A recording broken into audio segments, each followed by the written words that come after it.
s'il n'y a pas d'enfer, s'il n'y a pas de vrai enfer, tu n'as pas besoin de Jésus-Christ, tu n'as pas besoin de Dieu, il n'y a pas de conséquences éternelles ni à tes choix, ni aux choix de ceux qui t'entourent, et nous pouvons vivre notre vie animalement, comme que nous l'enseigne la théorie de l'évolution, le mensonge, plutôt de l'évolution, ce n'est même pas assez scientifique pour être décrit comme théorie d'une manière appropriée. Je crois à l'enfer.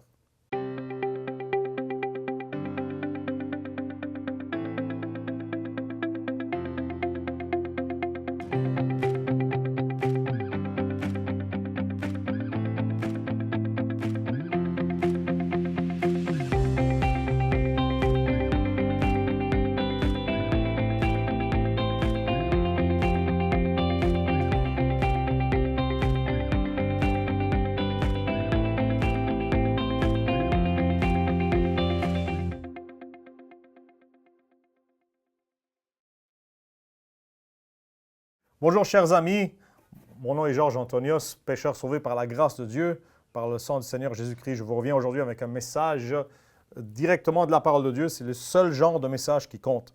J'ai l'honneur d'être pasteur de l'Église baptiste du Grand Montréal. En anglais, nous prêchons en anglais Hope Baptist Church of Greater Montreal, mais nous désirons partir un service francophone bientôt. Priez pour nous. Et c'est toujours un honneur d'être avec Théo Vox et de prêcher la parole de Dieu dans le contexte de théologique. Je vais vous parler aujourd'hui de pourquoi je crois à l'enfer. Pourquoi je crois à l'enfer.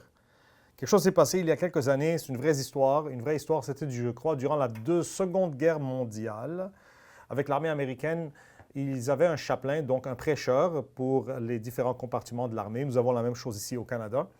Et c'était un vieux prêcheur baptiste qui prêchait l'enfer et qui avait pris sa retraite.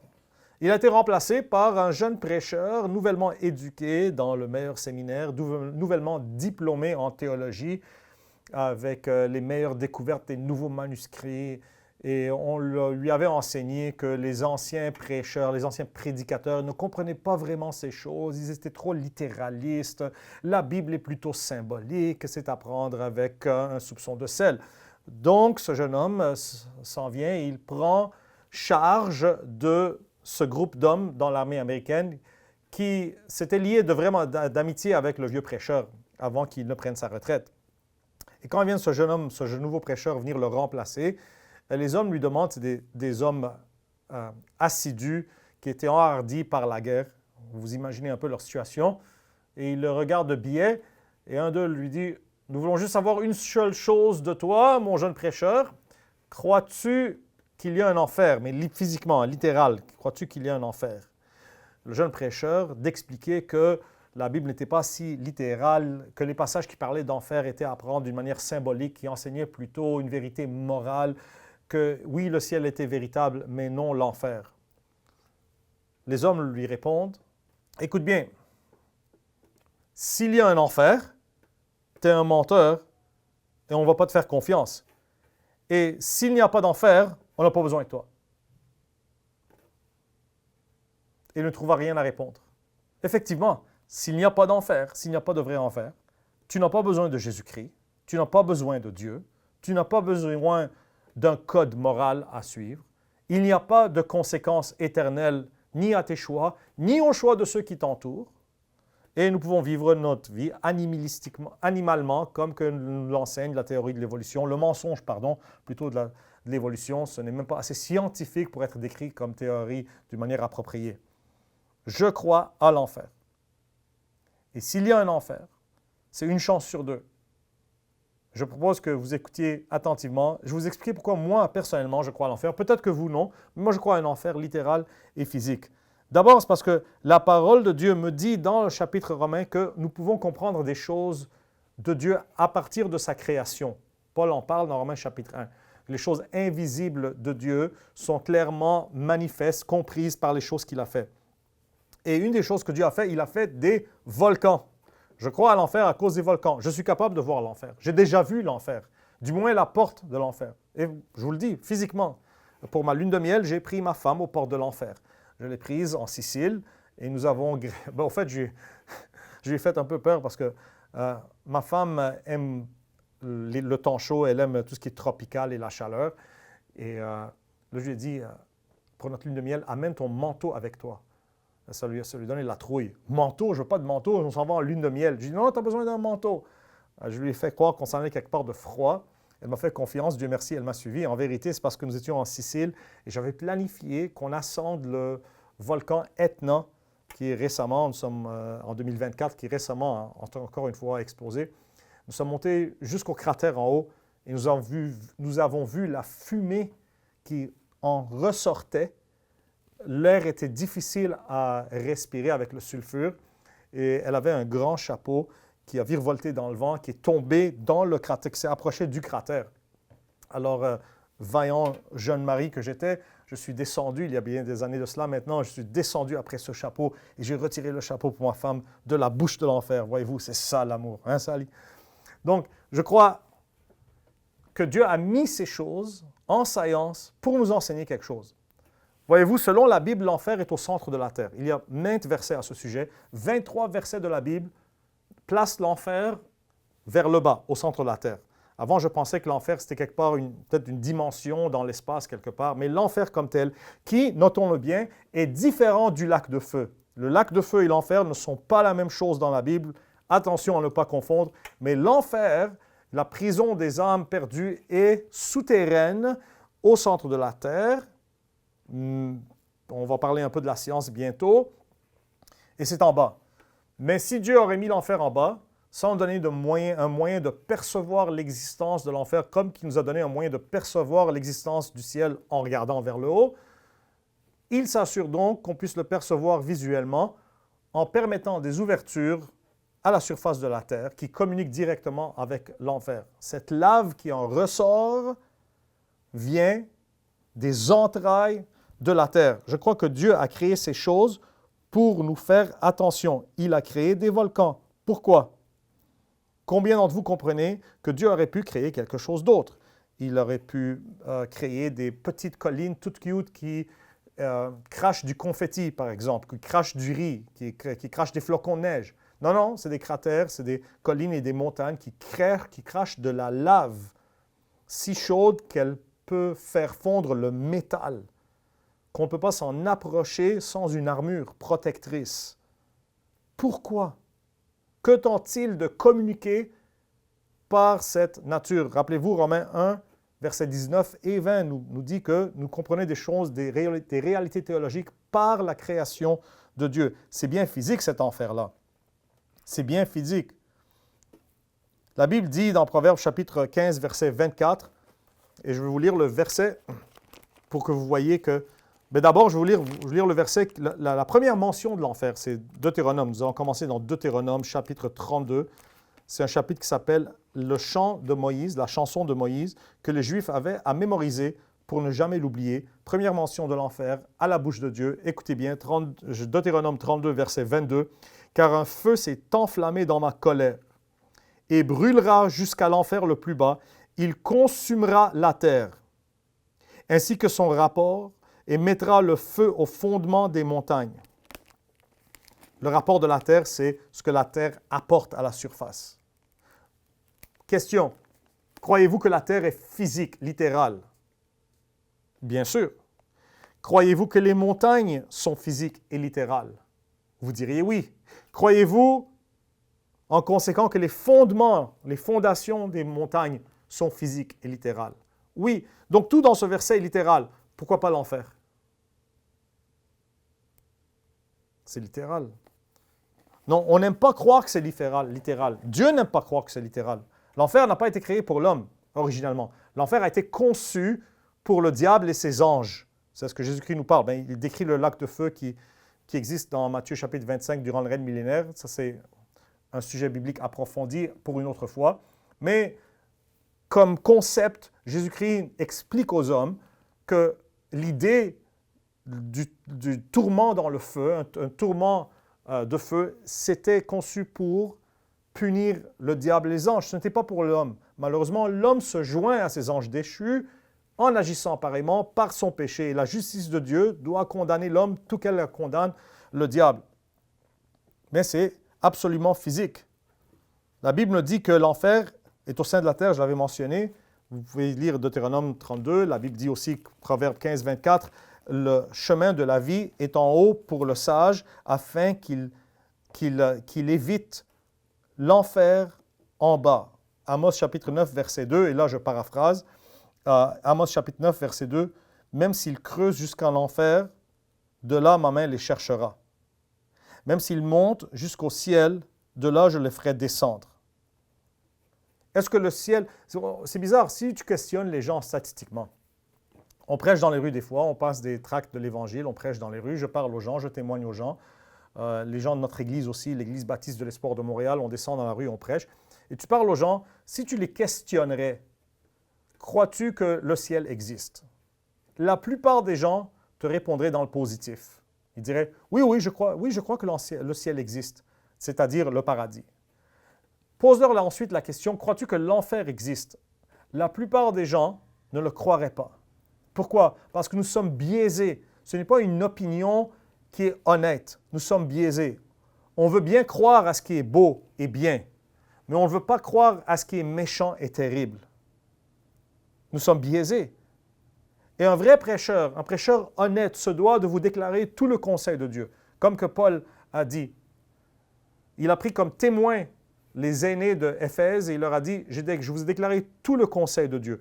De ne prêcher que le ciel, ce n'est pas déclarer tout le conseil de Dieu. Il faut prêcher l'enfer aussi. Pourquoi? Parce que Jésus-Christ est mort pour me sauver et te sauver de cet enfer. S'il n'y a pas d'enfer, Jésus-Christ est mort en vain. S'il n'y a pas d'enfer physique, c'est une insulte à l'œuvre de Jésus-Christ sur la croix. Tu es en train de lui dire, tu n'avais pas besoin de faire ça, il n'y avait pas de danger. Imaginez-vous donc, quelle insulte à l'œuvre du Seigneur Jésus-Christ. S'il y a un ciel auquel on croit, un paradis, pourquoi pas un enfer? Je ne suis pas votre ennemi aujourd'hui, non. Non, bien que le diable a voulu me peindre comme l'ennemi. Il veut peindre tous les prêcheurs de l'enfer comme les ennemis de l'humanité. Mais nous ne sommes pas vos ennemis, nous sommes vos amis. Que penserais-tu d'un docteur, un physicien auquel tu viendrais et tu demanderais « Est-ce que j'ai une maladie? » Et imagine-toi avec moi que tu avais un cancer terminal et ce docteur, parce qu'il veut gagner de la popularité, parce qu'il veut te plaire, te dit « Oh non, tu n'as pas de cancer, tout va bien, vous êtes en parfaite santé. » Et tu découvres malheureusement par la douleur, par la souffrance, qu'effectivement tu as un cancer terminal.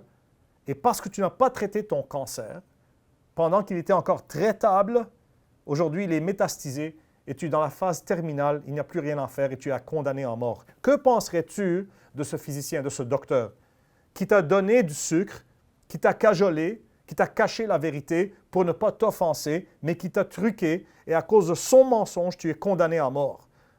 Serais-tu allé à un physicien honnête qui ne cherche pas à plaire aux gens, mais de bien faire sa job? Il t'aurait dit, tu as un cancer terminal, je sais que c'est pas terminal, pardon, mais tu as un cancer, ce n'est pas une bonne nouvelle, mais j'ai une bonne nouvelle, c'est qu'on l'a diagnostiqué assez tôt pour qu'on puisse en faire quelque chose. Maintenant, l'insensé serait toi si tu refuses le traitement qui pourrait te guérir.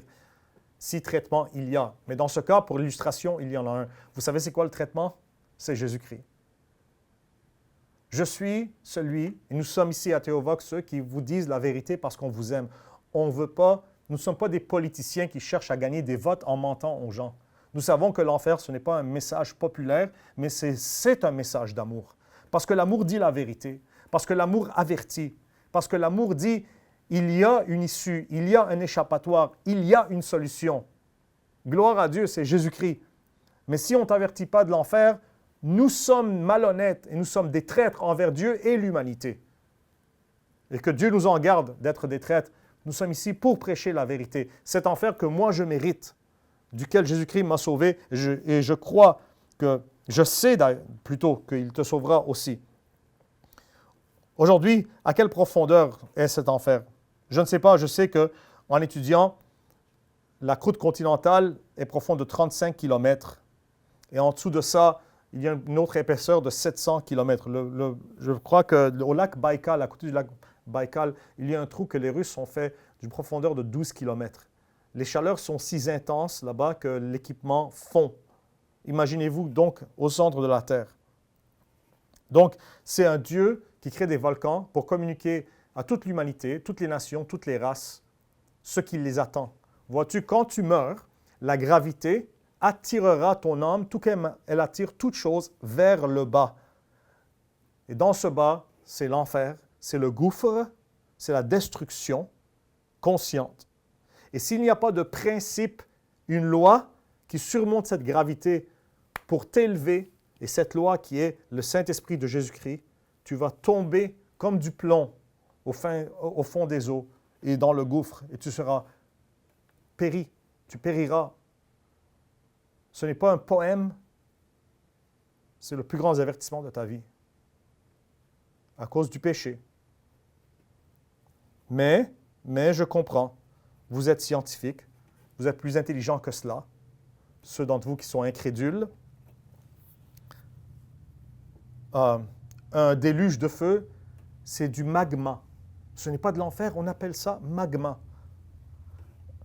Un tremblement de terre, ce n'est pas vraiment un tremblement de terre, ce sont des plaques tectoniques qui se déplacent. Nous sommes drôles. On pense que parce qu'on décrit un phénomène en termes scientifiques, que ce phénomène n'est plus surnaturel. Les phénomènes naturels destructeurs sont la colère de Dieu en action. Que tu l'appelles magma ou non, ça reste que ça brûle et c'est du feu. Ça ne change rien.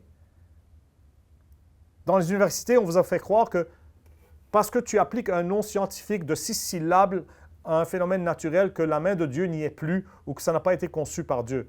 Ils utilisent ces grands mots pour te faire payer les grands sous. Mais ça reste que c'est du feu et ça fait mal et ça brûle et ton âme y va. Une fois, je parlais à quelqu'un que justement les volcans étaient preuve de l'enfer. Il m'a dit « Ah, c'est juste de la lave. » Quelle réponse insensée! Quelle réponse insensée! Qu'est-ce que cela change-t-il? L'enfer, c'est de la lave. Que tu l'appelles enfer ou que tu l'appelles de la lave. Bon, très bien. Si tu meurs sans Jésus-Christ, tu ne vas pas brûler dans l'enfer, tu vas brûler dans la lave. Est-ce mieux? Oh, au fait, tu ne brûleras pas. C'est juste que tes synapses vont traduire le signal électrique exothermique chimique comme une réaction entre ton corps et ton environnement dans le qualia endothermique d'un déconfort sévère. Ça, c'est l'explication, si tu veux, en termes scientifiques. Vous savez qu'est-ce que je viens de dire? Tu brûles, ça fait mal. Une fois, je prêchais à quelqu'un, je témoignais à un jeune homme de l'enfer. Il m'a dit l'enfer, il me dit, c'est pas vraiment physique, c'est un cauchemar. C'est un cauchemar, c'est ça que c'est. Ben d'accord, c'est un cauchemar. Alors, tu vas être poigné dans un cauchemar pour l'éternité. C'est quoi la différence? Dans la sensation, quelle est la différence entre un cauchemar et la réalité quand tu es endormi? Il n'y a pas de différence, tu n'es pas conscient. OK, d'accord, ce n'est pas un enfer physique. Tu vas être dans un cauchemar pour l'éternité. Veux-tu être poigné dans un cauchemar pour l'éternité? Voyez-vous comment le diable nous dupe? Que cela change-t-il? Le danger reste le même. Donc, d'accord, donc Jésus-Christ est mort pour te sauver de ce cauchemar. Tu peux appeler ça Gehenna, tu peux appeler ça karma, tu peux appeler ça mère nature. Ça reste que c'est de la lave et ça brûle, c'est du feu. Et c'est au sang de la terre et la gravité y amènera ton âme. Y avalera ton âme. Je crois en enfer à cause de la gravité. Les choses tombent. Les choses tombent. Là, d'habitude, ce que je fais, c'est que je prends quelque chose puis je laisse tomber par terre. Là, je ne veux pas faire ça à la parole de Dieu. Prends quelque chose à côté de toi. Tiens-le et laisse-le aller. Qu'est-ce qui va arriver? Ça chute. Combien de fois? Chaque fois. Combien d'exceptions? Pas d'exceptions. Que ce soit chose précieuse ou non, ça va tomber. La même chose va arriver. Voyez-vous, c'est non seulement qu'il y a un enfer au centre de la terre, mais en plus, il y a une loi physique incontournable, la même à travers l'univers, que les choses tombent vers le bas.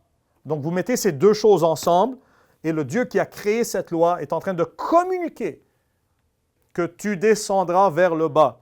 Vous savez la raison pourquoi les choses peuvent s'envoler, la raison pour laquelle on peut voler dans un avion, comme je disais plus tôt, c'est que parce qu'il y a une autre loi qui supersède, c'est la loi de la gravité. S'il n'y a pas une autre loi qui vainc la loi de la gravité, tu ne peux pas voler. C'est vraiment ça le vol. Il y a un autre principe physique qui va s'activer, qui va surmonter la loi de la gravité. Donc, naturellement, les choses tombent et naturellement, les gens vont en enfer. C'est la raison pour laquelle ils ont besoin de cette puissance spirituelle qui surmonte la gravité pour élever leur âme vers le ciel au moment de leur mort.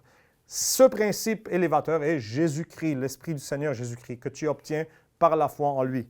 C'est absolument de la physique, c'est absolument littéral. Je crois en enfer aussi, troisième raison, à cause de la souffrance dans le monde. Combien de fois j'ai rencontré des hommes qui croient au ciel, mais pas en enfer? J'ai rencontré quelqu'un comme ça qui ne croyait pas que Dieu permettrait l'enfer. Il dit, c'est pas possible que Dieu permette l'enfer. Donc maintenant, je vais vous poser des questions que je lui ai posées. Il y a des amoncellements d'ordures aujourd'hui sur Terre, dans lesquels les gens vivent, des êtres humains vivent, parmi les ordures. Vrai ou faux? Vrai. Il y a aujourd'hui des hôpitaux pour les malades, que ce soit un bel hôpital ou un hôpital délabré, dans des conditions très difficiles, foulé par plusieurs pieds, avec pas assez d'assistance médicale. Mais tu rentres dans les hôpitaux, il y a des gens sur des lits. Combien de fois j'ai marché dans un hôpital, je passais à côté des soins intensifs ou dans les chambres, et j'entendais des gens gémir tout seuls, dans la douleur. Ces choses n'existent-elles pas? Oui, elles existent. Il y a aujourd'hui des asiles pour les fous. Je suis conscient qu'on n'utilise plus ces mots, mais c'est encore des mots qui sont utilisés dans la plupart de la planète. Je parle à une audience internationale. J'aime bien dire les choses comme qu'elles sont encore. Oui, les asiles existent. Oui, les hôpitaux existent. Oui, les amoncellements d'ordures existent. N'y a-t-il pas aujourd'hui des cimetières pour les morts? N'y a-t-il pas aujourd'hui des prisons pour criminels et innocents? Oui. N'y a-t-il pas aujourd'hui des chambres de torture? Malheureusement, ça me fend le cœur cette chose, mais oui. Une fois, je prêchais en Ontario, et une femme au coin de rue, elle m'a dit « Je ne crois pas au principe du mal. Le mal n'existe pas. Il n'y a que du bien dans le monde. » Je lui ai dit « Madame, je sais une chose de vous. Vous n'avez jamais vu l'intérieur d'une chambre de torture. » Il y a des gens maintenant qui sont en train de mourir de maladies douloureuses. Il y a des gens présentement, pendant que je parle, qui sont en train de mourir de faim. Des gens qui sont en train de mourir de soif. Il y a des gens présentement, plusieurs gens dans le monde, qui sont en train de mourir d'un cœur fendu, d'un cœur brisé. Et ces choses existent véritablement. Elles ne sont pas plaisantes à reconnaître, mais elles existent. Et Dieu les permet. C'est notre choix vraiment à travers le péché, mais Dieu les permet.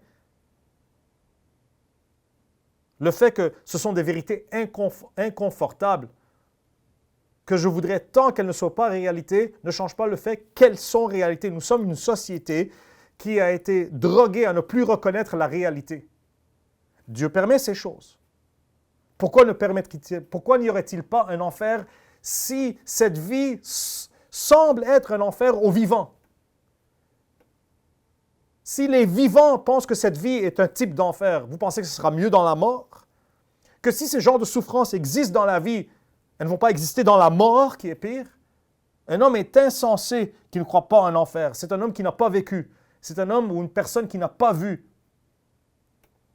assez, qui ne connaît pas la souffrance, qui ne connaît pas l'état réel du monde, qui vit encloîtré devant un écran, qui regarde seulement les belles choses. Un homme qui ne croit pas en un enfer a passé trop de temps dans un bureau air conditionné. Il est déconnecté de la réalité. Il y a des centres de cancer, des quarantines, des amoncellements d'ordures, des ghettos, il y a de la drogue, il y a des meurtres, des viols, des guerres, des asiles, des camps de concentration, des chambres de torture souterraines, il y a l'esclavage spirituel aujourd'hui, des expériences génétiques sur des enfants. Ça, c'est la condition de l'homme présentement.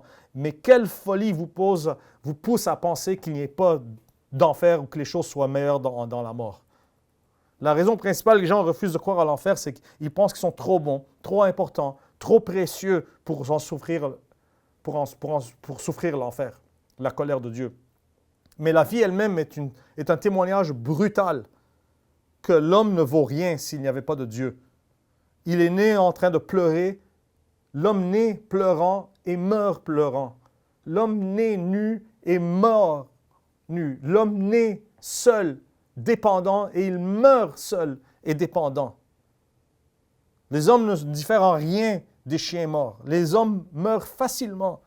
Les hommes souffrent quotidiennement. Et il n'y a aucun qui puisse sauver son âme ou plaider son propre cas avec Dieu. Sauf Jésus-Christ, à part Jésus-Christ. L'enfer ne respecte personne. L'enfer, effectivement, est le champion de l'Occident, car l'enfer ne discrimine pas, ni contre riches, ni contre pauvres, ni contre personne morale ou amorale, ni contre blanc ou jaune ou noir. Le gouffre avale tous, sans exception. Tu n'es pas assez d'importance pour pouvoir surmonter cette mort. Il n'y a pas, Salomon dit dans Ecclésiaste chapitre 8, qu'il n'y a pas d'issue dans cette guerre. Il n'y en a pas une sortie, il n'y a pas d'échappatoire dans cette guerre. Tu peux penser que tu es l'exception, mais le feu ne pense pas. Le feu ne fait que dévorer. Quelqu'un m'a dit, justement, cette vie est l'enfer. Non, cher monsieur, non, chère madame. Cette vie est l'antichambre de l'enfer. C'est l'apéritif de ce qui est à venir. C'est l'avant-goût de ce qui est à venir. Là-bas, il n'y a plus de lumière, il n'y a plus d'oxygène, il n'y a plus de réconfort, il n'y a plus de chant, il n'y a plus de lumière, il n'y a plus de plaisir. Tu ne vas pas faire le party en enfer. C'est le diable qui t'a vendu cette sottise, cette folle pensée que je vais faire le party en enfer. Ha, ha, ha, ha, ha, ha. Mais quand on est si insensé, on mérite bien cet enfer. Le party en enfer a été annulé à cause du feu.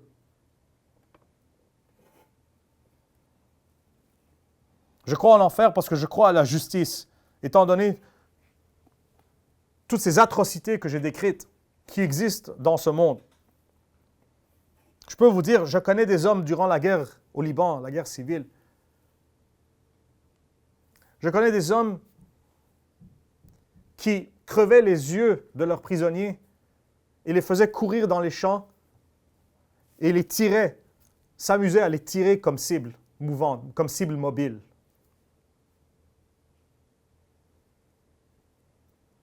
Où serait la justice si ces hommes meurent et il n'y a pas d'enfer? Il y a déjà des hommes qui ont violé des femmes et des enfants, des pédophiles, des pédérastes, des pervers, des tortureurs. Je connais un jeune homme, c'est un étudiant avec moi. Je sais que ce sont des choses pas plaisantes, mais vous devez avaler cette pilule amère pour vous réveiller à la réalité. Mais je vous promets, il y a une bonne nouvelle, c'est que Jésus-Christ sauve. Mais force est d'accepter que l'enfer est réel, le jugement est réel.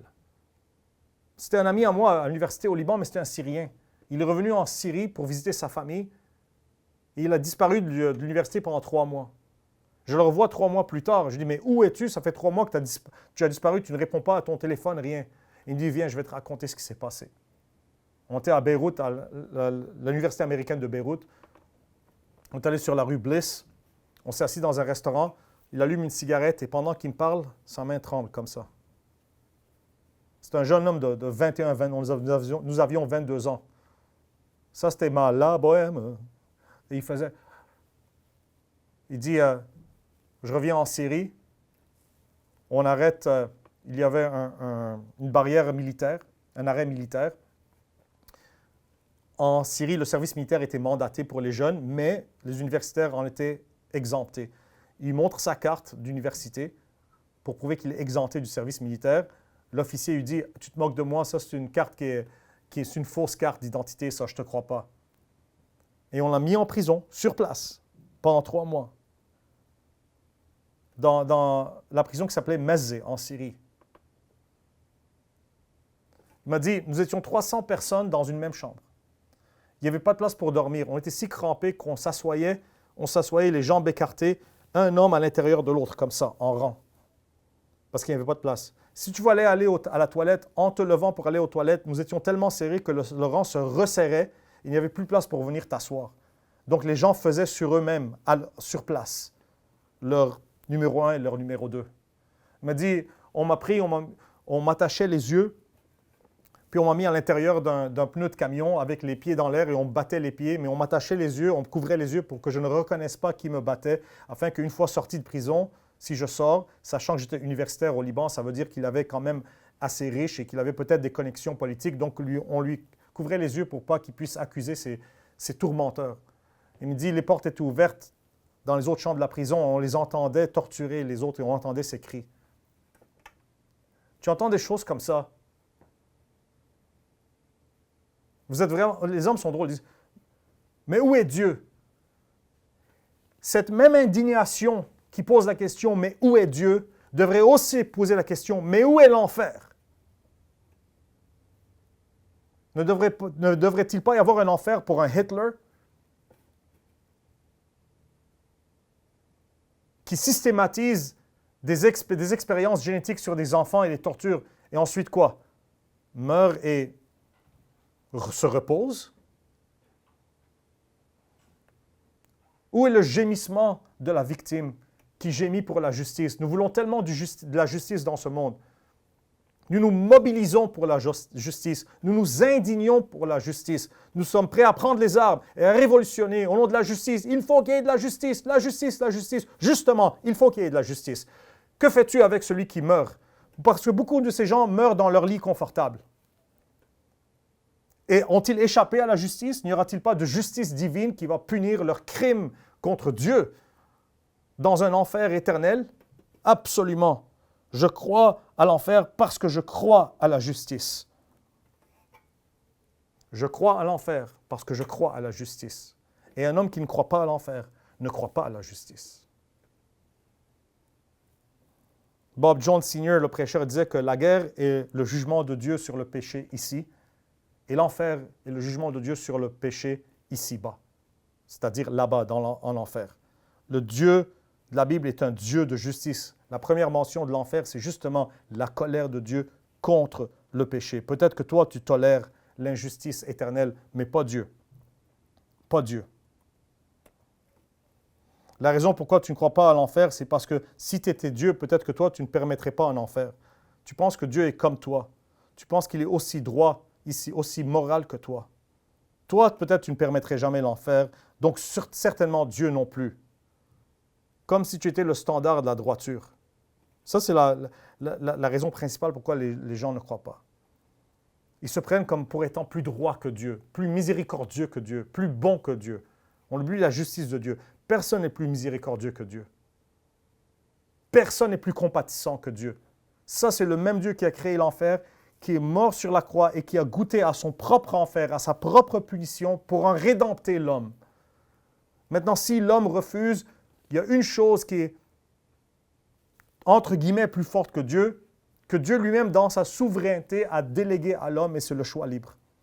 Tu as le choix de briser son cœur et de sceller ton destin en cet enfer duquel je t'avertis aujourd'hui au nom du Seigneur Jésus-Christ. Dernièrement, donc je crois à l'enfer parce que je crois à la justice, je crois que Dieu est juste. Et dernièrement, je crois à l'enfer à cause des témoignages mourants des hommes perdus qui sont morts en rejetant le Seigneur Jésus-Christ. Aujourd'hui, cet argument est un peu vague pour beaucoup, parce qu'on ne voit plus les gens mourir, on ne voit plus les gens vraiment souffrir pendant que leur âme sort de leur corps. Ils sont hospitalisés, ils sont drogués à la morphine, ils sont dans un état de stupeur, quasiment de non-conscience. Et on ne voit pas ce qui se passe. Mais allez dans les pays où est-ce que les hommes ne sont pas ainsi drogués et hospitalisés, et voyez comment ils se débattent des fois dans le lit. Je connais quelqu'un proche de moi, malheureusement proche de moi, qui en mourant, pendant qu'il mourait, faisait ceci.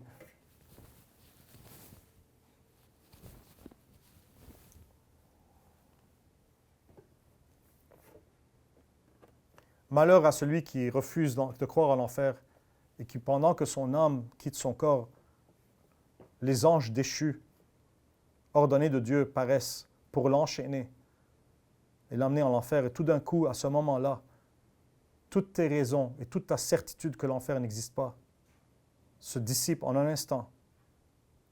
Et la terreur s'installe comme une glace soudaine qui te glace jusqu'au fond de tes os. Et tout d'un coup, quelque chose en toi dit, je l'ai toujours su. Je l'ai toujours su. Vous savez combien d'hommes, pendant qu'ils meurent, parlent de flammes et de douleur et de diable. La Bible dit que c'est une tempête qui vient ôter l'âme. N'attends pas à traverser dans le monde spirituel. N'attends pas à sortir de ton propre corps. Nous avons un voisin au Liban qui nous a raconté, et c'est biblique, ça tient avec la Bible, que l'ascenseur, le câble a lâché, l'ascenseur a chuté. Et quand l'ascenseur a frappé le fond, il dit, je suis sorti de mon corps, je flottais dans l'ascenseur et je me regardais moi-même au sol de l'ascenseur. C'est ce qui va arriver. Tu vas sortir de ton corps et tu vas voir que tu es un esprit immortel, éternel, devrais-je dire, immortel, sans fin, parce que tu es né de le souffle de Dieu. Mais ta conscience reste là. Le hardware meurt du corps, mais le software subsiste. Et tu seras attiré vers le bas, par les diables et par l'enfer. Jésus-Christ a payé le prix ultime avec son sang. Il est descendu en enfer pour en prendre les clés, pour te sauver de ce jugement que nos péchés nous ont mérité, mais dont la grâce de Dieu nous pardonne et nous sauve. Ne dédaigne pas, je t'en prie aujourd'hui, la raison pour laquelle Jésus-Christ est mort, pour te délivrer de cet enfer. C'est le diable qui ne veut pas que tu y crois. C'est les malhonnêtes physiciens qui ne veulent pas que tu y crois. Si tu avales cette pilule amère que l'enfer existe, il y a une solution immédiate. L'amour de Dieu en Jésus-Christ, le sang de Jésus-Christ répandu sur la croix, sa mort et sa résurrection qui te délivrent abondamment, gratuitement de ce jugement. Et il n'y a pas une joie, mais il n'y a pas une joie comme la joie d'un homme qui est en cour et qui était coupable et qui faisait face à la peine de mort ou la prison à vie et qui entend les paroles ou bien non coupable ou bien pardonné. T'imagines-tu comment tu sortirais de cette cour? Tu peux en ressortir aujourd'hui ainsi. Mais il faut croire au danger d'abord pour en être sauvé ensuite. Merci d'avoir écouté. Je suis le pasteur Georges Antonios de l'Église baptiste de l'Espoir du Grand Montréal, Hope Baptist Church. Vous pouvez nous trouver sur YouTube, Hope Baptist Church of Montreal, sur Facebook, Hope Baptist Church of Montreal.